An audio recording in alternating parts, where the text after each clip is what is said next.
अस्सलाम वालेकुम, मैं हूं मुदस्सिर नज़र। उर्दू ट्रिक्स के एक और वीडियो में आपको खुशामदीद कहता हूं। और इस वीडियो में हम बात करेंगे उन चीज़ों की जिनकी वजह से हमारी वेबसाइट हैवी होती है और स्लो चलती है। लेकिन उससे पहले मैं आप लोग सब लोगों को बताना चाहूँगा कि इस वक्त उर्दू ट्रिक्स पे एक गिव वे चल रहा है, जिसमें आप जो है वो जीत सकते हैं डोमेन और होस्टिंग पूरे 1 साल के लिए।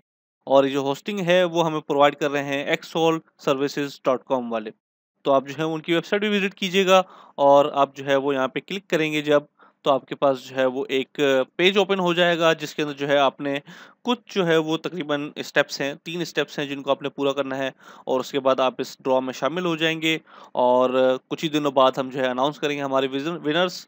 अगर आप जीत गए तो आपको पूरे 1 साल के लिए आपकी पसंद का डोमेन और आपकी जो होस्टिंग है वो भी आपको साथ ही मिलेगी। तो आप जो है अपना कोई भी स्टार्टअप जो आप रन करना चाहते हैं, या फिर अगर आपने उर्दू ट्रस्ट से जो है वो वेब डिज़ाइनिंग और डेवलपमेंट वगैरह सीखी है, तो अपनी एक वेबसाइट बिल्ड करके उसको स्टार्ट कर सकते हैं और अर्निंग भी स्टार्ट कर सकते हैं। तो सिंपल मेथड है, आपने जो है वो जाना है urdututs.com/giveaway।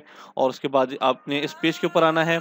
और यहाँ पे आपके पास जो एक पेज है, आप देखते हैं ओपन हो जाएगा। और उसके बाद आपने सिंपली यहाँ पे जो है वो क्लिक करना है, हमारे फेसबुक पेज को लाइक करना है, हमारे जो है यूट्यूब चैनल को सब्सक्राइब करना है, और हमें जो है वो ट्विटर के ऊपर फॉलो करना है। तो जैसे ही आप ये 3 स्टेप फॉलो करेंगे, आपकी जो एंट्री है वो आ जाएगी और आपके पास एक ईमेल आ जाएगी, जिसमें आपको ये बता दिया जाएगा कि आपकी एंट्री जो है वो हमारे पास आ चुकी है। और फिर आप वेट करेंगे और विनर्स अनाउंस होने का इंतज़ार करेंगे। बहरहाल, अब चलते हैं हमारे ट्यूटोरियल की जानिब। इस ट्यूटोरियल में हम बात करेंगे कौन सी ऐसी चीज़ें होती हैं जो हमारी वेबसाइट को स्लो करती हैं। फॉर एग्जांपल, आप अपनी वेबसाइट पे यूज़ कर रहे हैं और आपने जो है अपनी वेबसाइट के ऊपर फ्रंट पेज के ऊपर 15-20 इमेजेस लगाई हुई हैं। जैसे आप देख सकते हैं, मैं इमेजेस अपने वेबसाइट में ज़्यादा यूज़ करता हूँ। आप देखते हैं मेरी वेबसाइट में काफ़ी सारी इमेजेस होती हैं। और ये जो मेरा वेब पेज है वो फुल है इमेजेस से। तो जितनी इमेजेस आप अपनी वेबसाइट पे यूज़ करेंगे, उतनी आपकी वेबसाइट का जो लोड है वो बढ़ेगा, आपकी वेबसाइट हेवियर होगी। लेकिन अगर आप सही तरीके से उन इमेजेस को ऑप्टिमाइज़ करेंगे, और जो इमेज जो आप जनरेट करते हैं, जेपीईजी सेव करते हैं या फिर पीएनजी सेव करते हैं, तो अपने साथ काफ़ी सारी चीज़ें जो है वो सेव कर लेता है, मेटा इन्फॉर्मेशन सेव कर लेता है, और दूसरी सारी चीज़ें जो है सेव कर लेता है, जिनकी हमें कुछ ख़ास ज़रूरत नहीं पड़ती। तो वेबसाइट के लिए आपने जो है वो उन इमेजेस को इस तरीके से ऑप्टिमाइज़ करना है, जो फ़ज़ूल चीज़ें उसकी डेटा उसके अंदर मौजूद हैं, उन सबको आपने ख़त्म कर देना है। और उसके बाद जो है उस इमेज को अपनी वेबसाइट के ऊपर अपलोड करना है। लेकिन अब सवाल ये पैदा होता है कि हम ये करेंगे कैसे?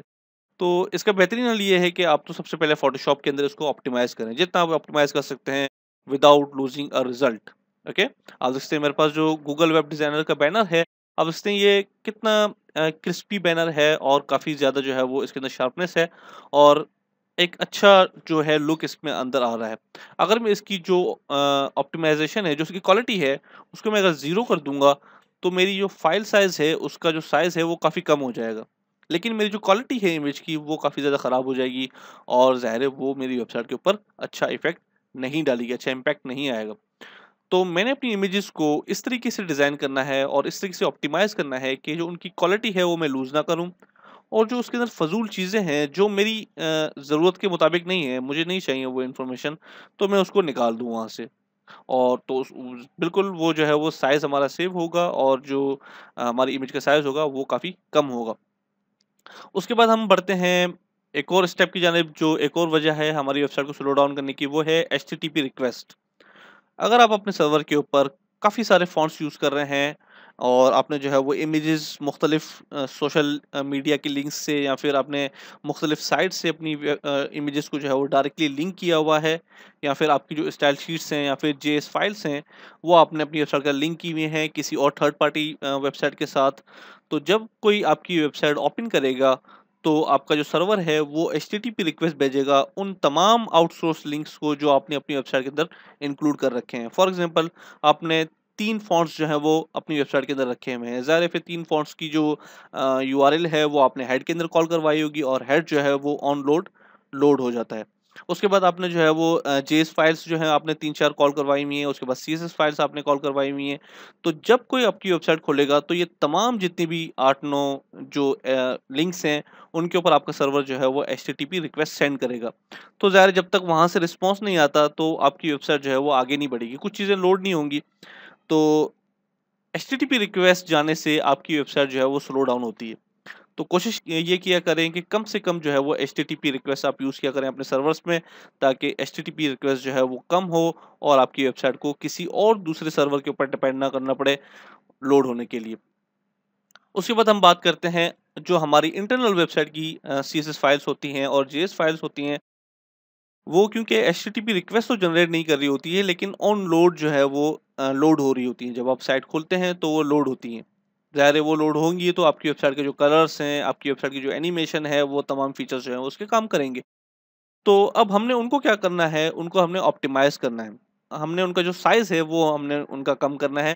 और आप जानते ही होंगे कि सीएसएस लिखने के जो है वो 3-4 तरीके हैं। जो है वो हमने शॉर्ट हैंड में सीएसएस अगर लिखेंगे तो उसका जो फाइल साइज़ है वो काफ़ी कम होगा। लेकिन हम लोग नॉर्मली जो सीएसएस राइट करते हैं या फिर जेएस या फिर जावास्क्रिप्ट और जेक्यूरी जो राइट करते हैं, वो हम नॉर्मली राइट करते हैं। तो उससे जो है हमारी फाइल्स का जो साइज़ है वो बढ़ जाता है। अगर हम उसको शॉर्ट हैंड में लिखेंगे तो हमारा साइज़ जो है वो फ़ाइल का कम होगा। लेकिन अब सवाल ये पैदा होता है कि तमाम जितने भी लोग हैं, हर कोई तो फ़ैमिलियर नहीं है जेएस से और जेक्यूरी से, तो हम किस तरीके से उसको जो है वो ऑप्टिमाइज़ कर सकते हैं। तो ये हम अगले चैप्टर में देखते हैं और किस तरीके से हम देखते हैं कि हमने किस तरीके से अपनी वेबसाइट को एनालाइज़ करना है कि कौन-कौन सी चीज़ें ऐसी हैं जिन जिन जहाँ पे हमें ऑप्टिमाइज़ेशन की ज़रूरत है। तो अगले वीडियो में हम ये देखेंगे कि अपनी वेबसाइट को किस तरीके से एनालाइज़ करना है और देखेंगे कौन-कौन सी चीज़ें हैं जो हमारी वेबसाइट को हेवियर बना रही हैं। तो मिलते हैं अगले वीडियो में।